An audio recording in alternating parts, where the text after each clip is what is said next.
নমস্কাৰ, কি কৰিছে? ভালনে আপোনালোকৰ? আশা কৰোঁ সকলো ভালে আছে। ছোৱালীক স্কুলৰ পৰা আনিলোঁ, আনি পেলাই লগৰজনী ঘৰত সোমাম বুলি কোৱা কাৰণে সোমালোঁ। আহি পেলাই একো কাপোৰ কানি খুলিলোঁ, দুইজনী কাইলৈৰ পৰা আৰু স্কুল নাই। খেলি আছে দুইজনী। তাৰপিছতে তাইক তাইক হাই বুলি ক'ব দি আছোঁ দেই, এইফালে ক'ব আৰু চাবচোন। তাইক থৈ পেলাই মই ঘৰলৈ আহিলোঁ। ঘৰত আহি মাহঁত পথাৰত আছে যে, মাহঁত অহা সময় হৈছে, সেইটো কাৰণে মাহঁতক ভাত পানী দি পেলাই তাইক বোলো আকৌ আনোগৈ। ওলাই যাই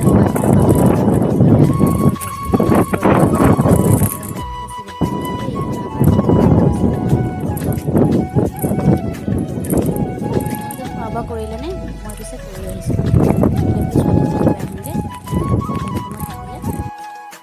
পালোহি আৰু অকণমান আছে। এয়া পালোহি, ইয়াত দুইজনী দেখিছেনে? খেলিয়ে আছে, অকণমান খেলি আছে। আহিলে আকৌ সেয়া আইতাকে কিবা কৰি আছে কাম। আইতাকে ক'লে মই বোলো নাথাকোঁ, মা ক'ৰবাত যোৱা কথা আছে, তেনেকৈ কৈ পেলাই তাইক লৈ আহিছোঁ। নহ'লে তাই নাহে জানেনে? আৰু তাইক লৈ পেলাই আহি আছোঁ চাইকেলত। অৱস্থা চাওকচোন, গোটেইজনী ধূলি বালি খেলি অৱস্থা নাইকিয়া হৈ আছে। আৰু ভিডিঅ'টো শেষলৈকে চোৱাৰ বাবে ধন্যবাদ। বাই বাই, নেক্সট ভিডিঅ'ত লগ পাম।